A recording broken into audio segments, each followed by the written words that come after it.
इस एडिटोरियल में हम बात करेंगे भारत की अर्थव्यवस्था, महंगाई, आरबीआई की पॉलिसीज़ के बारे में। Belated pivot. देखो, बिलेटेड का मतलब होता है देरी से आया हुआ। जैसे मान लो आपने कोई डिसीजन देरी से लिया है तो उसको बोलेंगे बिलेटेड डिसीजन। इसके बाद है शब्द हमारा पिवट। पिवट का मतलब होता है कोई भी बहुत ही महत्वपूर्ण बात किसी सिचुएशन में, the most important thing in a situation. कोई भी चीज़ जो बहुत ही ज़्यादा इम्पोर्टेंट है, इतनी इम्पोर्टेंट है कि बाकी चीज़ें उसी के ऊपर आधारित हैं, इसको हम बोलते हैं पिवट, बिलेटेड पिवट। तो कुछ ऐसी बात जो है हम इस एडिटोरियल में देखेंगे, कुछ ऐसा डिसीजन, कुछ ऐसा फैसला लिया गया है जो कि बेहद अहम है और इस फैसले पर बाकी कई चीज़ें जो है डिपेंड करेंगी। लेकिन ये जो फैसला लिया गया है ये काफ़ी देरी से आया है, इसलिए इसे कहा गया है belated. Without curbing inflation. Inflation का मतलब होता है मुद्रास्फीति। मुद्रास्फीति मतलब महंगाई।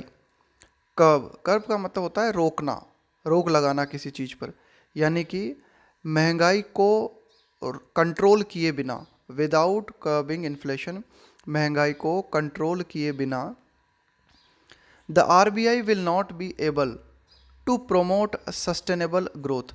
RBI will not be able, यानी कि आरबीआई ऐसा नहीं कर पाएगी, आरबीआई इस योग्य नहीं हो पाएगी। टू प्रोमोट का मतलब होता है प्रसार करना किसी चीज़ का, प्रोमोट किसी चीज़ का प्रसार करना, विस्तार करना। Sustainable growth.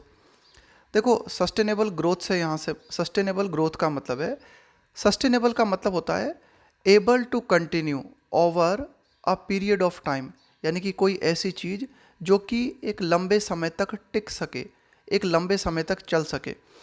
तो अगर आरबीआई चाहती है कि हमारी अर्थव्यवस्था में ग्रोथ या वृद्धि जो है वो एक लंबे समय तक टिकी रहे, तो उसके लिए ज़रूरी है इन्फ्लेशन को कंट्रोल करना।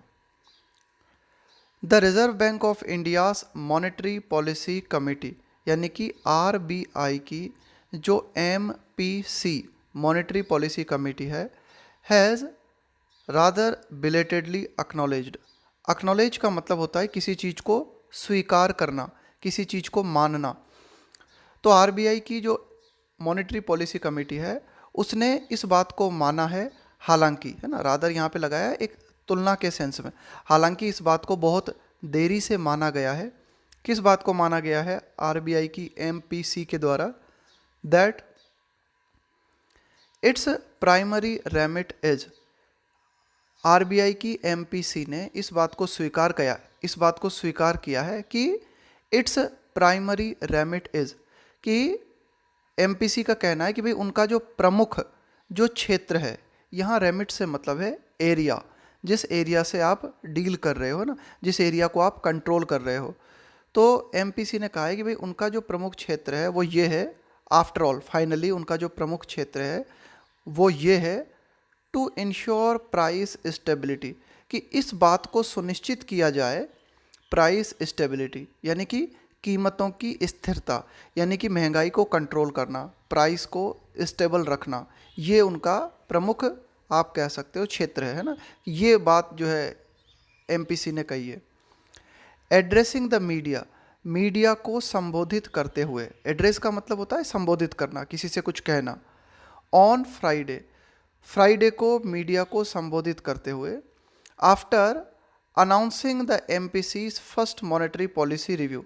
आफ्टर अनाउंसिंग का मतलब है घोषणा करने के बाद, the MPC's first monetary policy review of the new fiscal year, कि नए वित्तीय वर्ष की, यहाँ फिस्कल का मतलब होता है वित्तीय, कि नए वित्तीय वर्ष की फर्स्ट मॉनेटरी पॉलिसी रिव्यू। तो इस नए वित्तीय वर्ष के लिए प्रथम एमपीसी के द्वारा प्रथम मॉनेटरी पॉलिसी रिव्यू किया गया है ना, मौद्रिक नीति जो भी होती है एमपीसी की, उसका इस नए वित्तीय वर्ष के लिए फर्स्ट टाइम जो है रिव्यू किया गया है। और उसके बाद में मीडिया को संबोधित करते हुए ये बात कही गई। तो पहले तो क्या किया गया, after announcing the MPC's first monetary policy review, review का मतलब होता है पुनरावलोकन। तो एमपीसी ने इस बात का अनाउंसमेंट किया, इस बात की घोषणा की, किस बात की, कि जो पहला आप कह सकते हो जो मौद्रिक नीति से संबंधित पुनरावलोकन है, रिव्यू है, उसको उसकी घोषणा की गई और उसके बाद में मीडिया को संबोधित करते हुए ये बताया गया। आरबीआई गवर्नर शक्तिकांत दास, तो आरबीआई के गवर्नर शक्तिकांत दास द्वारा मीडिया को ये बताया गया। RBI governor Shaktikanta Das was emphatic. Emphatic का मतलब होता है कि भाई आप किसी बात पर जोर देते हो।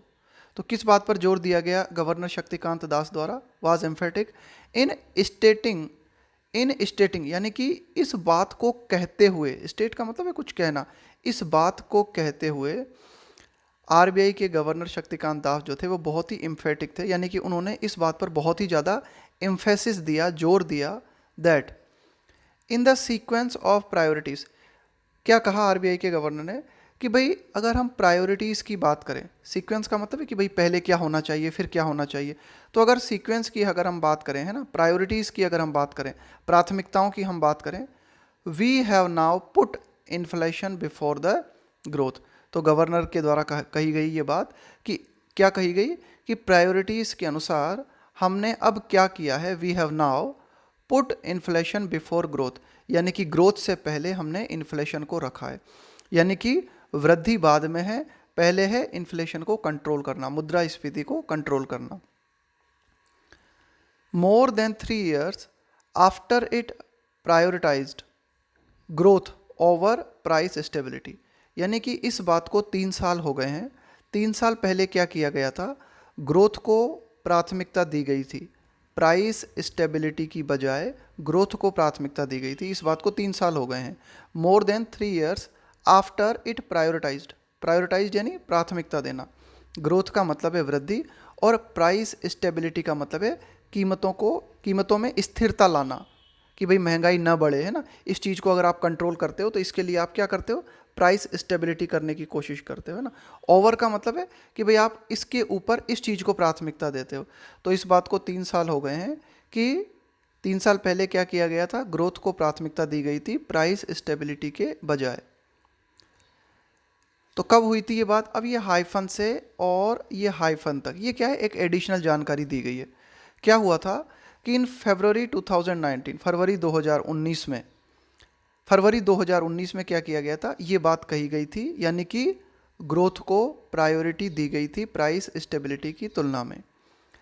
And well before the onset, onset का मतलब होता है प्रारंभ, किसी भी चीज़ का आरंभ होता है ना, शुरुआत होती है किसी भी चीज़ की, प्रारंभ, उसको हम बोलते हैं ऑनसेट ऑफ द कोविड-19 पेंडेमिक, यानी कि पेंडेमिक का मतलब होता है एक वैश्विक महामारी, है ना, उसको हम बोलते हैं पेंडेमिक, वैश्विक महामारी। तो इस कोविड-19 महामारी के प्रारंभ होने से पहले, वेल बिफोर मतलब इसके बहुत पहले, फरवरी 2019 में ये बात कही गई थी, ग्रोथ को प्राथमिकता दी गई थी प्राइस स्टेबिलिटी की बजाय। अब क्या हुआ है? The RBI has pivoted back, pivoted back, इसका मतलब है आरबीआई फिर जो है महत्वपूर्ण बात पे लौट आई है। पिवटेड, है ना, पिवट का मतलब मैंने आपको बताया था, कोई चीज़ जो बहुत ही महत्वपूर्ण है, जिसके ऊपर बाकी अन्य चीज़ें डिपेंड करती हैं। तो आरबीआई जो है फिर से अपना ट्रैक जो है आरबीआई ने चेंज किया है और आरबीआई फिर से लौट आई है। और क्या किया है आरबीआई ने अब दोबारा से? To putting the horse before the cart, और आरबीआई ने अब क्या किया है? दोबारा से घोड़ों को गाड़ी के आगे रख दिया है। देखो ये क्या है? एक ईडियम होती है हमारी। क्या ईडियम होती है? कि ईडियम होती है put the cart before the horse. ध्यान से सुनना, put the cart before the horse, इसका मतलब क्या हुआ कि गाड़ी को आपने आगे लगा दिया और घोड़े को पीछे लगा दिया। यानी कि जिस सिस्टम से या जिस तरीके से कोई काम होना चाहिए, आप उसके उल्टे तरीके से अगर उस काम को करते हो तो उसको बोलते हैं put the cart before the horse. तो अब यहाँ पर क्या किया है? अब देखो ये ईडियम को उल्टा करके लिखा गया है, put the horse before the cart, यानी कि आरबीआई ने अब दोबारा से अपने सिस्टम को ठीक कर लिया है, यानी कि अब उसी तरह से जो है कर दिया है सिस्टम को जिस तरह से होना चाहिए। भाई अगर आप गाड़ी चला रहे हो तो घोड़ा आगे होना चाहिए और गाड़ी पीछे होना चाहिए। अगर आप घोड़ा गाड़ी चला रहे हो तो घोड़ा आगे होना चाहिए और गाड़ी पीछे होना चाहिए, लेकिन आपने गाड़ी को आगे कर दिया और घोड़े को पीछे लगा दिया, तो इसका मतलब है आपने ऑर्डर को चेंज कर दिया ना, सिस्टम को आपने उल्टा कर दिया। तो अब जो है यहाँ पे हमें एडिटोरियल बताता है कि अब दोबारा से, कि आरबीआई ने दोबारा से कहा है कि भाई हम जो है प्राइस स्टेबिलिटी को मेंटेन करेंगे, इन्फ्लेशन को कंट्रोल करेंगे। पहले क्या किया गया था, ग्रोथ को प्राथमिकता दे दी गई थी प्राइस स्टेबिलिटी। अगर हम प्राइस स्टेबिलिटी और ग्रोथ की बात करें तो इन दोनों में ग्रोथ को प्राथमिकता दे दी गई थी। एडिटोरियल के अनुसार ग्रोथ को प्राथमिकता दे देना प्राइस स्टेबिलिटी की बजाय, ये क्या था, ये ऐसा ही था कि आपने क्या किया, गाड़ी को आगे लगा दिया और घोड़े को पीछे लगा दिया। अब दोबारा से जो है करेक्शन किया गया है और दोबारा से आरबीआई ने क्या किया है, हैज़ पिवोटेड बैक, कि आरबीआई दोबारा से लौट आई है और उसने फिर से क्या किया है, putting the horse before the cart, दोबारा से ऑर्डर को ठीक किया है। बहुत इंपॉर्टेंट ईडियम है, ये अक्सर पूछी जाती है एग्जाम में ना, तो ध्यान से याद करना इसे। बेस्ट रिफ्लेक्टेड, देखो रिफ्लेक्ट का मतलब क्या होता है, प्रदर्शित होना। Best reflected in the central banks on words, तो आरबीआई ने ये जो नया डिसीजन लिया है, आरबीआई ने अपनी पॉलिसी जो चेंज की है, तो ये जो नया डिसीजन लिया है, यह बात प्रतिदर्शित होती है, देखने को मिलती है in the central banks on words on monetary policy goals, कि सेंट्रल बैंक के मॉनेटरी पॉलिसी से संबंधित जो गोल्स हैं, सेंट्रल बैंक के मौद्रिक नीति से संबंधित जो गोल हैं, तो हमें सेंट्रल बैंक के शब्दों में ये बात रिफ्लेक्टेड होती है, सेंट्रल बैंक के शब्दों में ये बात प्रदर्शित होती है। बेस्ट रिफ्लेक्टेड है ना, कि ये बात जो है बहुत ही अच्छी तरीके से हम देखते हैं, किस चीज़ में देखते हैं, सेंट्रल बैंक के खुद के शब्दों में, ऑन मॉनेटरी पॉलिसी गोल्स, यानी कि मॉनेटरी पॉलिसी के हमारे क्या उद्देश्य हैं, क्या गोल्स हैं, ये सेंट्रल बैंक ने कहा है। और उनके सेंट्रल बैंक के शब्द हैं, क्या कहा है सेंट्रल बैंक ने, price stability is a necessary pre condition. Pre condition का मतलब होता है पूर्व शर्त, प्री कंडीशन का मतलब है पूर्व शर्त, टू सस्टेनेबल ग्रोथ, ग्रोथ का मतलब है वृद्धि और सस्टेनेबल का मतलब मैंने आपको बताया कोई चीज़ जो कि लंबे समय तक टिक सके, है ना। तो कुल मिला के सेंट्रल बैंक के द्वारा ये खुद ये बात कही गई है कि सस्टेनेबल ग्रोथ के लिए, यानी कि ग्रोथ अगर लंबे समय तक टिकना है, यदि हम चाहते हैं कि ग्रोथ लंबे समय तक टिक सके, तो उसके लिए पूर्व शर्त है प्राइस स्टेबिलिटी का होना। दैट से कोई भी वाक्य शुरू होता है, इसका मतलब होता है यह बात की। दैट से कोई भी सेंटेंस शुरू होता है तो उसका मतलब होता है यह बात की। It has taken the outbreak, outbreak का मतलब होता है किसी भी चीज़ का अचानक से फैलना, जैसे कोई बीमारी अचानक से फैल जाए, कोई युद्ध अचानक से फैल जाए, है ना, तो उसको क्या बोलेंगे, आउटब्रेक, प्रकोप। Outbreak of war in Europe with its accompanying, देखो अकम्पनिंग का मतलब है एक चीज़ आती है तो उसके साथ अन्य चीज़ें भी आ जाती हैं ना, उसको हम बोलेंगे अकम्पनिंग। जैसे मान लो किसी क्षेत्र में युद्ध होता है तो युद्ध के साथ आपकी अर्थव्यवस्था जो है वो डाउन हो जाती है, इसके अलावा कई क्षेत्र जो है वे प्रभावित होते हैं, तो उनको क्या बोलेंगे, उनको हम बोलेंगे अकम्पनिंग परिणाम, है ना। अकम्पनिंग का मतलब है साथ में जुड़े हुए, साथ में लगे हुए। Commodity price shocks, commodity price shocks to remind the RBI, कि आरबीआई को ये रिमाइंड कराने में, रिमाइंड कराने का मतलब होता है कि कोई चीज़ आपको किसी चीज़ की याद दिलाए। जैसे आपको आपकी ड्यूटी, आपको आपका काम करना है, इस बात को मैं आपको रिमाइंड कराऊं, मैं आपको याद दिलाऊं, तो याद दिलाना उसको हम बोलते हैं रिमाइंड। कि एक युद्ध को शुरू होना पड़ा, देखो that it has taken the outbreak of war in Europe, कि यूरोप में युद्ध की शुरुआत हुई, है ना। और युद्ध की शुरुआत होने के साथ ही उसके साथ साथ और क्या चीज़ें हुई, कॉमोडिटी वस्तुएं, है ना, कॉमोडिटी का मतलब होता है वस्तुएं, कॉमोडिटी प्राइस शॉक। इस युद्ध के साथ ही तेल की जो कीमतें हैं उनमें जो है बहुत ज़्यादा परिवर्तन आया, है ना, तेल की कीमतें उनमें बहुत ज़्यादा परिवर्तन आया। इसके अलावा अन्य जो वस्तुएं हैं उनकी कीमतों में भी बहुत ज़्यादा परिवर्तन आया, इतना ज़्यादा परिवर्तन आया कि इसे आप शॉक कह सकते हो, है ना, कि ये एक तरीके से झटके लग गए बिल्कुल एकदम, है ना, कॉमोडिटी प्राइस शॉक्स। और इन सब चीज़ों ने आरबीआई को याद दिलाया, किस बात की, यानी कि आरबीआई को इस बात को महसूस करने में कि प्राइस स्टेबिलिटी बहुत ज़्यादा ज़रूरी है। तो इस बात को कब महसूस किया आरबीआई ने, जब युद्ध शुरू हो गया, तेल की कीमतों में बहुत ज़्यादा चेंजेस आ गए, कमोडिटी प्राइसेस जो हैं वो बहुत ज़्यादा बढ़ गई, तो ये सारी चीज़ें आरबीआई को ज़रूरत पड़ी याद दिलाने के लिए of the imperative centrality. Imperative का मतलब होता है कोई चीज़ जो कि बहुत ही ज़्यादा महत्वपूर्ण है। सेंट्रलिटी, सेंट्रलिटी का मतलब है बहुत ही प्रमुख। इम्पेरेटिव, इम्पेरेटिव का मतलब हो गया बहुत ही आवश्यक और बहुत ही महत्वपूर्ण।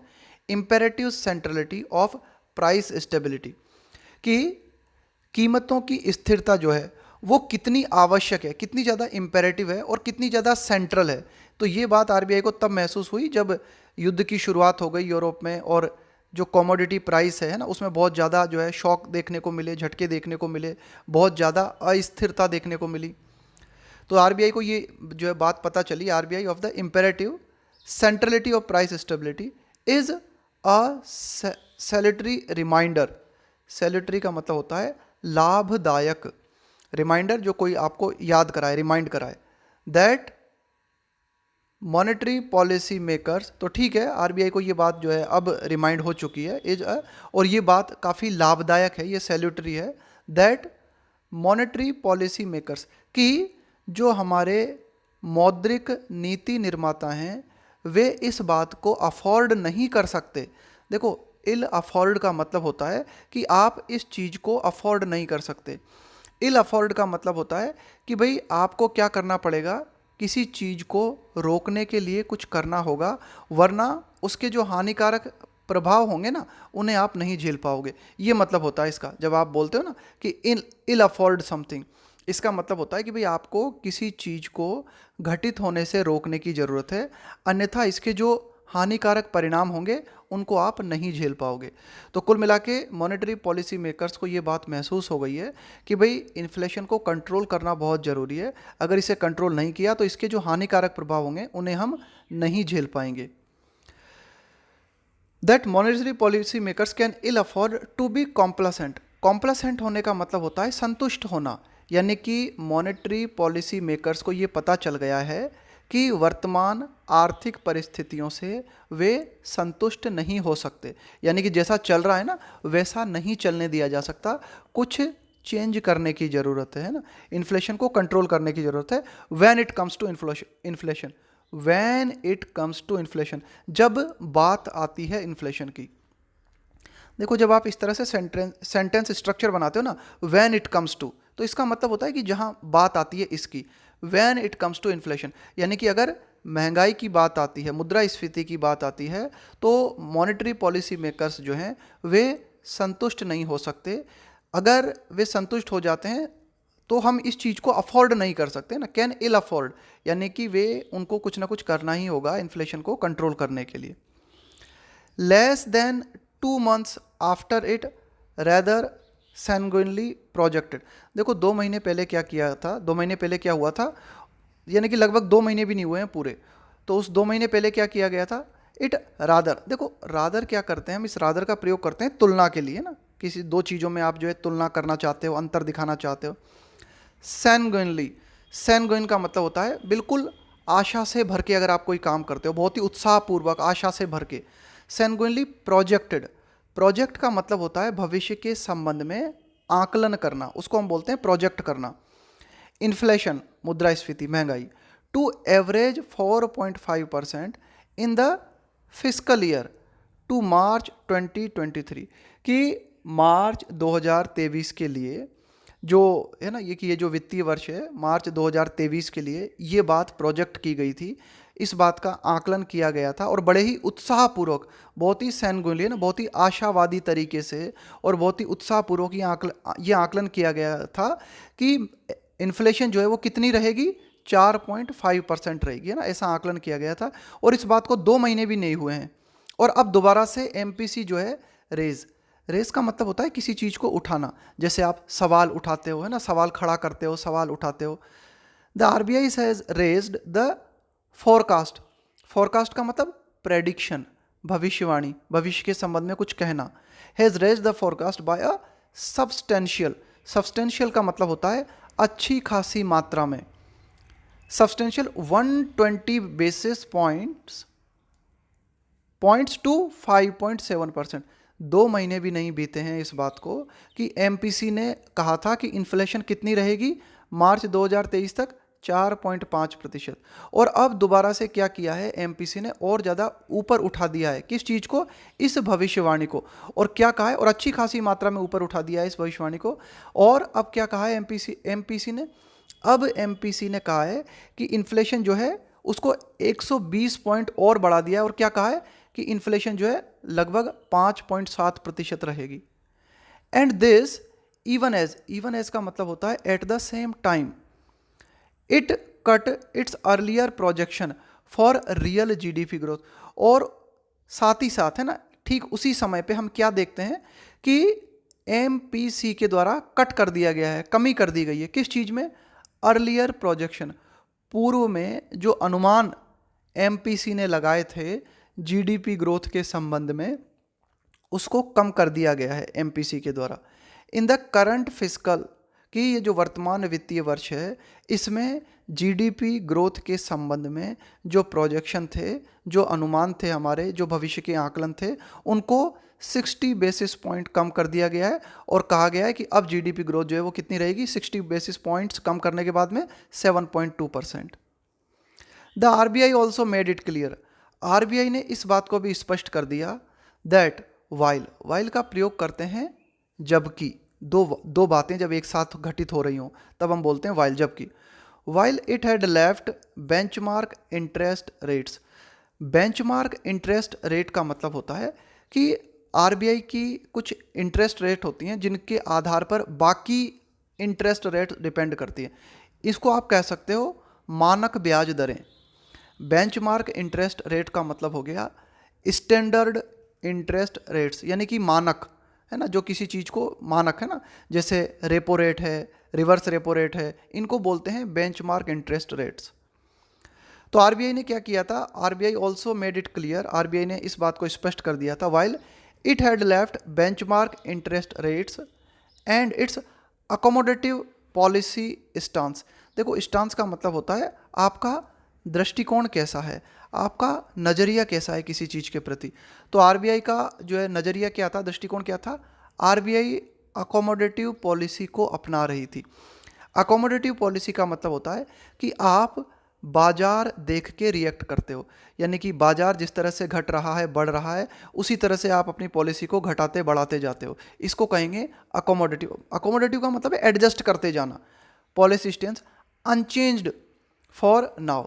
तो आरबीआई ने इस बात को क्लियर कर दिया था कि भाई है ना, वाइल इट हैड लेफ्ट, कि भाई जब आरबीआई ने इस चीज़ को छोड़ दिया था, क्या आरबीआई ने इस चीज़ को छोड़ दिया था, किस चीज़ को छोड़ दिया था, कि जो बेंचमार्क इंटरेस्ट रेट्स है और आरबीआई की जो अकोमोडेटिव पॉलिसी है उसको, उसमें किसी तरह का परिवर्तन आरबीआई ने नहीं किया था, उसको अनचेंज्ड छोड़ दिया था। लेकिन the time had come, RBI ने कहा कि अब जो है समय हो गया था, the time had come to commence, commence का मतलब है शुरुआत करना, द विड्रॉल ऑफ अकोमोडेशन, कि ये जो अकोमोडेटिव पॉलिसी है इसको वापस लिया जाए, है ना, कि भाई आरबीआई ने अभी ये कहा कि भाई, पहले तो आरबीआई ने कहा था कि भाई अकोमोडेटिव पॉलिसी बनी रहेगी, बेंचमार्क इंटरेस्ट रेट्स जो हैं उनको उनमें किसी तरह का कोई परिवर्तन नहीं किया जाएगा।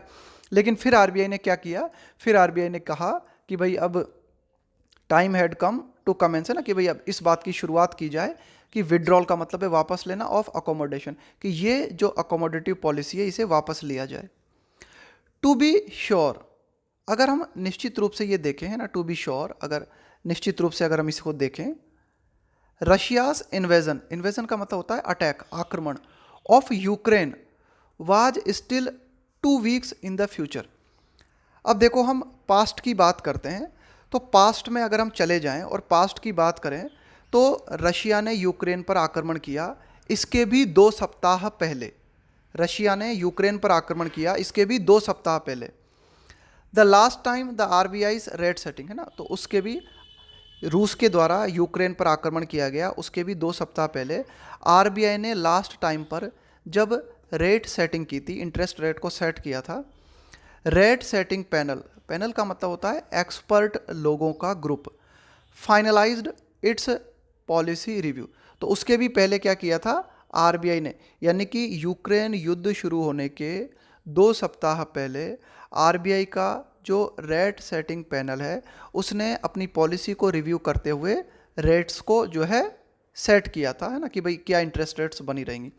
एंड येट, और फिर भी the price of crude oil, उस दौरान भी, यानी कि यूक्रेन युद्ध की शुरुआत होने के पहले जो कच्चा तेल है, क्रूड ऑयल है, विच डॉक्टर दास साइटेड, साइट का मतलब होता है हवाला देना, किसी बात का जिक्र करते हुए कुछ कहना। As the key factor that had necessitated, necessitate का मतलब है किसी चीज़ को आवश्यक बना देना, किसी चीज़ को जरूरी बना देना। द रिवीजन है ना, रिवीजन का मतलब है कि भाई आप उसे जो है पुनः से रिवाइज करते हो ना, पुनः उसमें आप कुछ संशोधन करते हो। Revision of the inflation projection. तो देखो मिस्टर दास ने क्या कहा कि भाई हम इन्फ्लेशन का यानी कि मुद्रास्फीति का प्रोजेक्शन, मुद्रास्फीति का भविष्य के संबंध में जो आकलन है वो दोबारा कर रहे हैं, उसको रिवाइज कर रहे हैं। वो इसलिए कर रहे हैं क्योंकि ये जो यूक्रेन युद्ध है ये प्रमुख कारण है। इस यूक्रेन युद्ध ने इस बात को आवश्यक बना दिया है कि इन्फ्लेशन को दोबारा से प्रोजेक्ट किया जाए। लेकिन एडिटोरियल क्या कहता है कि कच्चे तेल की कीमतें जो है ना वो यूक्रेन युद्ध के प्रारंभ होने से पहले से ही बढ़ रही थी। एंड द पिवट, तो मिस्टर दास ने तो ये कहा कि भाई अगर हम ये क्या कर रहे हैं, रिवाइज कर रहे हैं इन्फ्लेशन प्रोजेक्शन को, एंड पिवट, और ये जो आप कह सकते हो कि भाई ये जो है ना बहुत महत्वपूर्ण कारक है। एंड द पिवट यानी कि ये जो यूक्रेन युद्ध है इसको आप कह सकते हो कि ये की फैक्टर है, ये वो प्रमुख आप कह सकते हो प्रमुख कारक है जिसके चलते हमें इन्फ्लेशन प्रोजेक्शन को चेंज करना पड़ रहा है। लेकिन एडिटोरियल क्या बताता है, एडिटोरियल बताता है yet the price of crude oil की जो कच्चे तेल की कीमतें हैं। अब देखो यहाँ आना, ये जो बातें हैं ना ये यहाँ से लेके यहाँ तक, ये बिल्कुल आप समझ सकते हो कि ये जो है कॉमा टू कॉमा लिखी हुई है, ये जो है ब्रैकेट में है। The price of crude oil had already been on the boil since December. Editorial हमें बताता है कि जो कच्चे तेल की कीमतें हैं है ना वे दिसंबर से ही बढ़ रही थी। Had already been on boil since December, इस फ्रेज को देखना आप, to be on the boil, to be on the boil, इसका मतलब क्या होता है, if a situation is on the boil, तो इसका मतलब है कि वो जो है क्या है अपने बिल्कुल पॉइंट ऑफ मतलब बहुत ही ज़्यादा तीव्रता पर होना, कि कोई चीज़ बहुत ही ज़्यादा आप कह सकते हो तीव्रता में है, कि भाई कोई चीज़ अपने पॉइंट ऑफ मतलब जो उसका पॉइंट ऑफ स्ट्रेंथ हो सकता है ना बहुत ज़्यादा उस पर है। तो ऑन द बॉयल का मतलब होता है कि भाई ये चीज़ पहले से ही बहुत ज़्यादा मात्रा में बढ़ रही थी।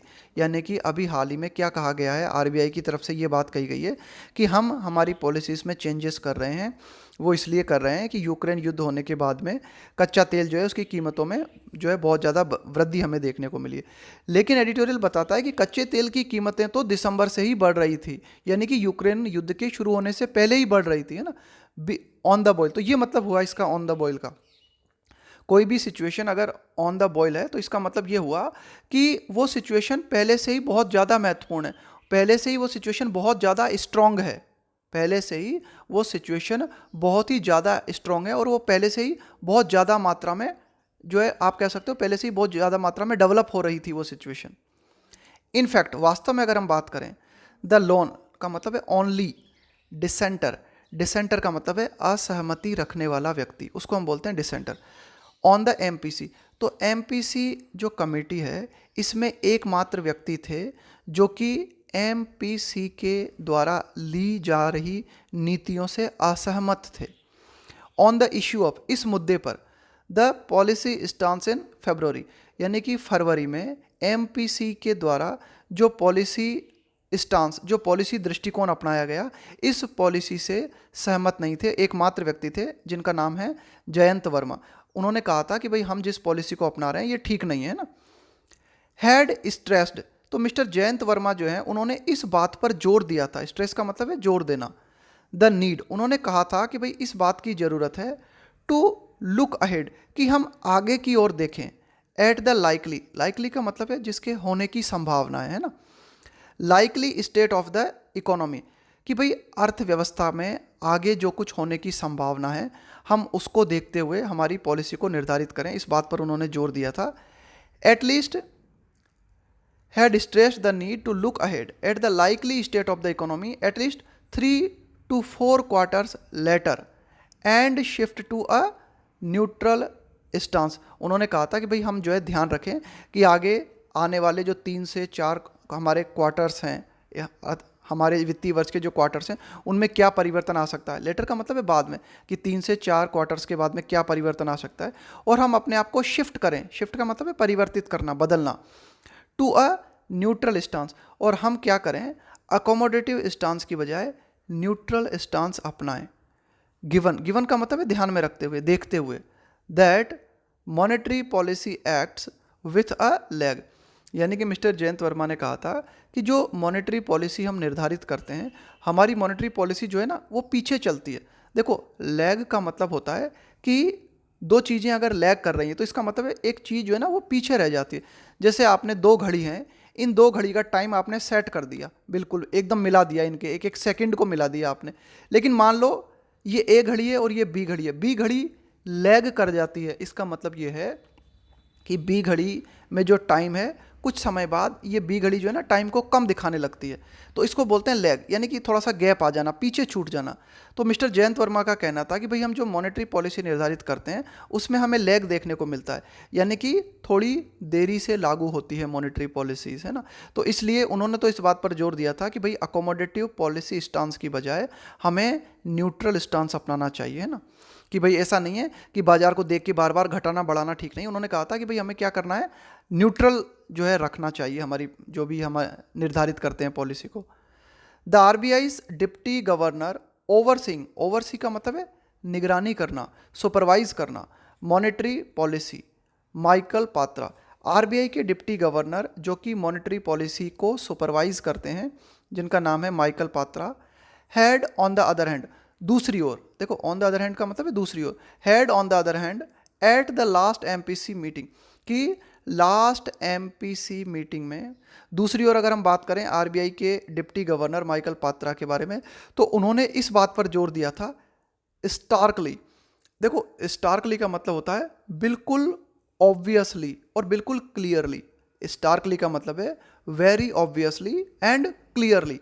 तो उन्होंने बिल्कुल स्वाभाविक रूप से, बिल्कुल साफ साफ उन्होंने जो है चेतावनी दी थी that central banks have a choice, कि जो सेंट्रल बैंक्स हैं, जो केंद्रीय बैंक हैं, उनके पास एक चॉइस है, उनके पास विकल्प है। Either accept higher inflation for some time, कि या तो वे कुछ समय के लिए जो है महंगाई को स्वीकार कर लें, और बी प्रिपेयर्ड, या फिर बिल्कुल तैयार रहें। टू बी अकाउंटेबल, अकाउंटेबल का मतलब होता है जवाबदेह होना। अगर आपने कुछ किया है ना, तो आप उस चीज़ के लिए जिम्मेदार हो, आप उस चीज़ के लिए जवाबदेह हो। तो या तो सेंट्रल बैंक्स जो हैं वे कुछ समय के लिए हायर इन्फ्लेशन के लिए, हायर इन्फ्लेशन को स्वीकार कर लें, या फिर वे इस बात के लिए प्रिपेयर रहें, इस बात के लिए तैयार रहें, to be accountable for destroying demand, कि वे इस बात के लिए जवाबदेह होने के लिए तैयार रहें कि वे जो है डिमांड को डिस्ट्रॉय करेंगे। फॉर डिस्ट्रॉइंग डिमांड, डिमांड को डिस्ट्रॉय करना, डिमांड को ख़त्म करना, कि भाई डिमांड को ख़त्म करेंगे। ये यानी कि सेंट्रल बैंक्स को दो में से एक चीज़ को स्वीकारना होगा, या तो वे इस बात के लिए रेडी हो जाएं कि वे हायर इन्फ्लेशन को स्वीकार लें, और अगर वे हायर इन्फ्लेशन को नहीं स्वीकारते हैं तो वे इस बात के लिए प्रिपेयर रहें, वे इस बात के लिए जिम्मेदार रहें, इस बात के लिए रेडी रहें कि उनको जो है जवाबदेही लेनी होगी, उनको जिम्मेदारी लेनी होगी। किस चीज़ की? डिस्ट्रॉइंग डिमांड, डिमांड को ख़त्म करने की। With the RBI's own quarterly projections for inflation, कि आरबीआई का जो स्वयं का, यानी कि क्वार्टरली का मतलब है प्रत्येक तिमाही, जो प्रोजेक्शन का मतलब है जो भविष्य के संबंध में आकलन दिया जाता है, for inflation.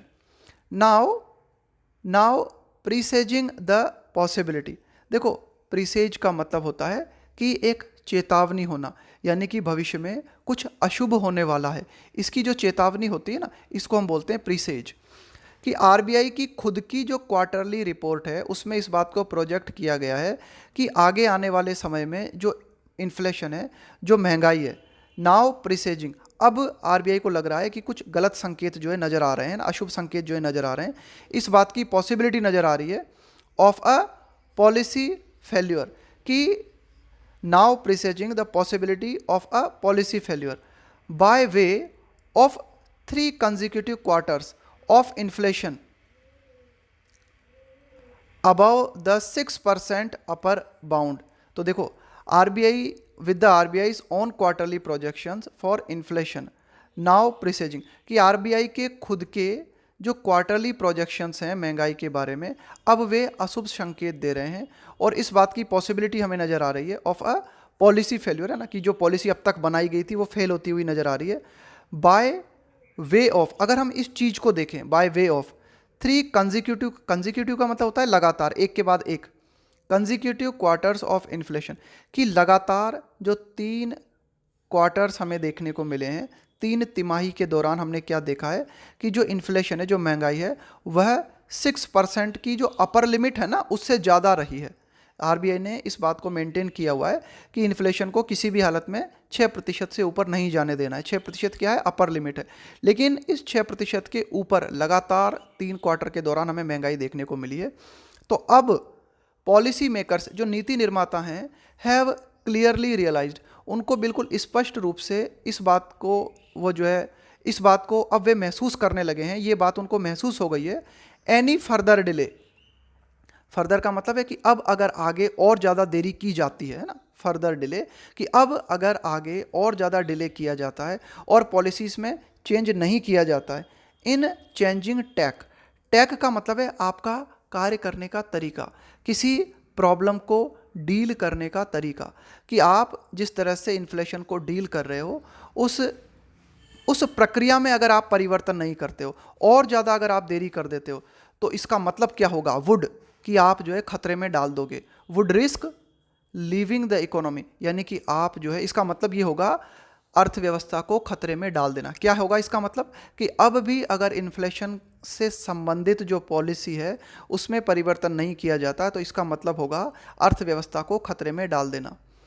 With neither growth nor price stability, और अर्थव्यवस्था हमारी खतरे में चली जाएगी, न तो हमें ग्रोथ देखने को मिलेगी और न ही प्राइस स्टेबिलिटी देखने को मिलेगी, यानी कि न तो हम महंगाई को कंट्रोल कर पाएंगे और न ही वृद्धि को कंट्रोल कर पाएंगे। तो कुल मिला के फाइनल लाइन में जो बात कही गई है वो ये कि अब क्या करना होगा, कि हमें जो है पॉलिसी में कुछ परिवर्तन करना होगा, और अगर हम परिवर्तन नहीं करते हैं तो इसका मतलब है हम प्राइस स्टेबिलिटी, ग्रोथ, या यूँ कह सकते हैं कि हम जो है एक रिस्क ले रहे हैं और हम पूरी अर्थव्यवस्था को खतरे में डाल देंगे अगर हम चेंजिंग द टैक, अगर हम इस मार्ग को नहीं बदलते, यानी कि जिस मार्ग पे अब तक एमपीसी चल रहा है या मॉनेटरी पॉलिसी कमेटी जिस मार्ग को अब तक फॉलो कर रही है, उसमें अगर परिवर्तन नहीं करती है, तो इसका मतलब है इसका मतलब होगा अर्थव्यवस्था को खतरे में डाल देना। तो देखो, ये थोड़े से जो इकोनॉमिक एडिटोरियल होते हैं ना, ये जो आर्थिक जो हमारे मैटर होते हैं, यानी कि अर्थव्यवस्था से संबंधित जो एडिटोरियल होते हैं, हल्के से डिफ़िकल्ट होते हैं। आपको क्या है, एक एक शब्द को थोड़ा सा ध्यान दे के पढ़ना होता है ना, एक एक शब्द को, कि भाई टैग का मतलब क्या है ना। इसके अलावा मतलब जो भी आपको दिखे, कोई भी शब्द आ रहा है, प्रीसेज का मतलब क्या है, अकाउंटेबल का मतलब क्या है ना। इसके अलावा और भी आए थे ना कई सारे शब्द, हाँ, स्टार्कली का मतलब क्या है ना। तो कुल मिला के एक एक शब्द को जब आप धीरे धीरे पढ़ो, मतलब एक एक शब्द को थोड़ा सा आराम आराम से ना, ज़्यादा स्पीड में बढ़ने की ज़रूरत नहीं है ना, क्योंकि ये कोई ऐसा नहीं है छोटी मोटी कहानी है, थोड़ा सा डिफ़िकल्ट होते हैं, लेकिन अगर आप ध्यान दोगे तो ईजी हो जाएंगे धीरे धीरे।